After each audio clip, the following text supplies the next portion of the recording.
안녕하세요. 정치 한류 해외 반응을 소개하는 정말 치명적인 클래스 정치 클래스 TV입니다. 오늘은 K드라마 글로벌 돌파구 만들기란 제목의 외신 기사를 소개합니다. 칼럼이 길어서 오늘은 부가적인 설명 없이 바로 칼럼을 보시겠습니다.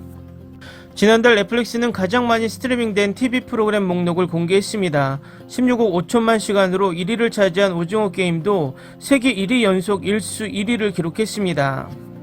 오징어 게임의 세계적인 성공은 품질과 보편적인 매력뿐만 아니라 이를 출시한 넷플릭스와 같은 스트리밍 플랫폼과 다른 지역 프로그램의 존재에도 기반을 두고 있습니다. 오징어 게임으로 한국 드라마 전체가 글로벌 스크린에 각인된 것 같습니다. 현재 7월 25일부터 31일까지 집계된 넷플릭스의 가장 최근 글로벌 비영어권 TV 순위에서 1위를 차지한 이상한 변호사 우영우가 가장 최근 사례로 스트리밍 차트에서 K드라마는 차례로 상위에 오르고 있습니다. K드라마의 역사를 살펴보면 이것이 하루아침에 성공하지 않았다는 것을 알 수 있습니다. 한국 프로듀서들은 나중에 코리안 웨이브 또는 한류로 알려지게 될 것에 선두해서 자신의 기술을 연마하고 전세계 관객을 확보하기 위해 수십 년을 보냈습니다. 1990년대는 극동국가들이 활발한 문화교류를 시작한 시기였습니다. 그 흐름에 조금 뒤처진 한국은 1998년 일본 대중문화에 대한 금지령을 해제했습니다. 당시 일본 수입이 현지 콘텐츠를 질식시킬 것이라는 우려에 직면했던 이 시장의 개방은 이후 10년 동안 아시아의 많은 지역을 집어삼킨 한국 드라마 음악의 인기를 위한 씨앗을 뿌렸습니다. 최강식 고려대 한국사 교수는 한류를 수천 년 전 실크로드를 통한 동서양의 문화교류에 비유했습니다. 한국 문화가 폐쇄되어 있다는 인상이 있는데 이는 주로 세국정책에 기반한 조선시대의 것입니다.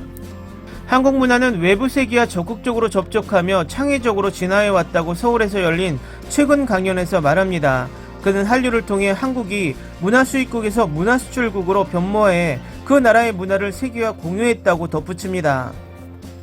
K드라마의 성공 기원을 추적하려는 시도는 사랑의 뭐길래라는 인기 TV 시리즈로 이어질 것입니다. 당시 뉴스 기사는 이 방송을 보기 위해 방송 당시 텅 빈 거리를 보도했습니다. 보수적 아버지를 중심으로 한 MBC 드라마는 평균 59.6%의 시청률을 기록하며 역대 최고 시청률을 기록했습니다. 이 드라마의 인기는 출연진을 스타덤에 오르게 했고 스타 이순재는 1992년 국회의원에 당선되기도 했습니다. 사랑의 뭐길래는 1997년 중국 중앙텔레비전을 통해 중국에 공식적으로 수출된 최초의 한국 드라마입니다. 어떤 사람들은 이 드라마가 한류라는 단어가 만들어지기 몇 년 전에 첫 번째 한류 사례라고 말합니다. 당시에는 공식 판권 판매를 통해 해외 관객에게 다가갈 수 있었던 가장 센세이션한 드라마들은 다시 불법 복제로 인해 공식 계약 없이 해외 관객들에게 다가갈 수 있었습니다. 세계에서 한류가 공식적으로 처음 사용된 것은 1999년 정부가 한류 한국의 노래라는 제목으로 한국에서 가장 인기 있는 음악을 CD로 홍보하면서부터였습니다. 그 후 몇 년 동안 한류는 한국 문화 콘텐츠에 대한 높은 기대를 표명하는 전문가와 언론과 함께 이 나라의 화두가 되었습니다. 다음 2000년대 초반의 한류는 실제로 일본에 상륙했습니다. 가수 보아는 한국 아티스트가 아시아 전체 시장을 대상으로 다년간의 트레이닝을 받은 첫 사례로 다국어에 능통한 다국어 데뷔 앨범을 발매했습니다. 이런 K-팝 연습생 제도는 나중에 K-팝의 표준이 된 것입니다. 그러나 한류를 한 단계 더 발전시킨 것은 배용준, 최지우 주연의 2002년 K-드라마 겨울연가의 대히트였습니다. 특히 배용준은 일본 여성 시청자들 사이에서 윤사마라는 별명을 얻으며 큰 인기를 얻었습니다. 배용준 씨와 최지우 씨는 일본 인기 만화 크레용 신짱에도 등장할 정도로 일본에서는 엄청난 인기였습니다. 아이러니하게도 겨울연가는 심지어 2002년에도 한국에서 가장 인기 있는 드라마가 아니었습니다. 그 당시 가장 인기 있는 드라마의 제목은 그해 하반기에 방영된 SBS 야인시대였습니다. 1910년부터 1945년까지 일제강점기부터 1970년대까지 조폭들을 그린 SBS 시리즈는 한국 드라마 중 유일하게 연간 시청률 50%를 돌파하여 최고 57.4%를 기록했습니다. 한때 시청률 80%를 웃돌며 몽골에서 예상치 못한 인기를 누렸습니다. 2009년 현지 언론은 몽골에서 동명이 한식당을 차렸다고 보도했으며 내부는 안재모의 사진으로 꾸며진 인테리어와 야인시대의 에피소드가 24시간 방영되고 있었습니다. 국제적으로 성공한 또 다른 드라마는 장서희가 주연을 맡은 2008년 아내의 유혹입니다. 특히 중국과 몽골에서 큰 인기를 끌었고 배우로 하여금 여러 중국 드라마에 출연하게 만들었습니다. SBS 드라마는 극도의 반전과 배신, 살인, 혼외 정사와 같은 논란이 되고 센세이셔널한 소재로 특정지어지는 막장 드라마라는 새로운 유형의 트렌드였습니다. 2000년대 후반까지 시청률 50%를 돌파하는 것은 달성 가능한 위협이지만 여전히 다소 드문 일이었습니다. 2010년 KBS 제빵한 김탁구 최종에는 시청률 50.8%를 기록했습니다. 적어도 2022년 기준으로 한국 드라마 시청률이 50%를 넘는 것은 이 작품이 마지막이었습니다. 2010년대 이전에도 케이블 TV 채널이 있었지만 규모의 격차로 인해 고해선 드라마는 SBS, MBC, KBS의 3대 TV 방송국이 독점했습니다. 드라마는 수십억 원의 제작비가 들었고 2000년대 신생 케이블 방송사들은 돈이 부족했습니다. 그러나 2009년 1년의 법 개정으로 대기업이나 언론사가 방송사 지분을 소유할 수 있게 되면서 2011년에는 종합편성 채널 4개, 뉴스망 1개를 탄생시켰습니다. 드라마에 큰 돈을 쓸 수 있게 되었습니다. 그러나 2012년부터 2015년까지 응답하라 시리즈와 2016년 도깨비와 같은 일련의 성공으로 한국 드라마의 가장 큰 플레이어 중 하나가 된 것은 이미 존재하는 케이블 네트워크인 TVN이었습니다. 도깨비라는 이름으로 더 널리 알려진 이 프로그램은 평균 시청률 20.5%, 최고 시청률 22.1%로 케이블 TV 프로그램 최초로 시청률 20%를 돌파했습니다. 그의 최고 인기 드라마 태양의 후예는 KBS에서 제작했지만 더 이상 3대 방송국이 드라마를 지배하지 않는다는 것을 여실히 보여주었습니다.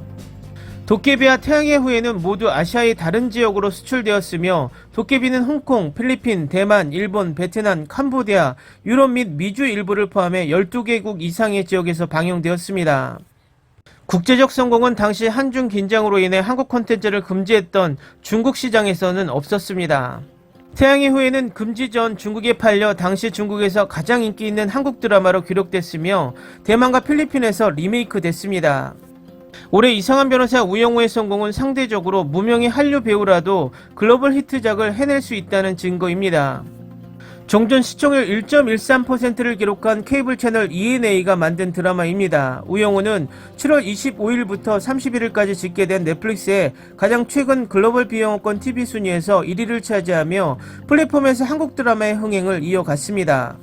스탠포드 대학의 동아시아 언어와 문화 부교수인 다프나 주르는 한국 드라마의 성공을 다른 나라와 구별되는 독특한 특징 때문이라고 말합니다. 한국 드라마는 예측 가능성과 독창성이 균형을 이룹니다. 거지에서 재벌로 부자 소년이 가난한 소녀를 만나며 아이들이 부모의 뜻을 거역하고 스스로 성공을 하는 등 그들의 이야기는 종종 예측 가능합니다. 그러나 그들은 한국적인 특징이 있습니다. 다프나 주루가 인터뷰에서 말한 것으로 인용하면 한국 드라마는 가장 냉담한 억망장자도 인간화하고 관객에게 관심을 갖게 합니다. 그리고 일반적으로 그들이 우리에게 요구하는 것은 16시간입니다. 넷플릭스와 같은 스트리밍 플랫폼의 등장은 특정 멤버십 기반 플랫폼을 통해서라도 처음부터 국제적 노출을 보장한다는 점에서 한국 드라마의 판도를 바꿔놓았습니다. 이는 한국 드라마가 세계 무대에 더 큰 영향을 미칠 수 있음을 의미합니다. 올해 초 오징어 게임의 오용수는 한국인 최초로 골든글러브상을 수상했고 이정재와 정호연은 한국인 최초로 영화 배우 조합 TV 부문 대상을 수상했습니다. 이 드라마는 또한 9월로 예정된 올해 에미상 후보에 오른 최초의 외국 시리즈이기도 합니다.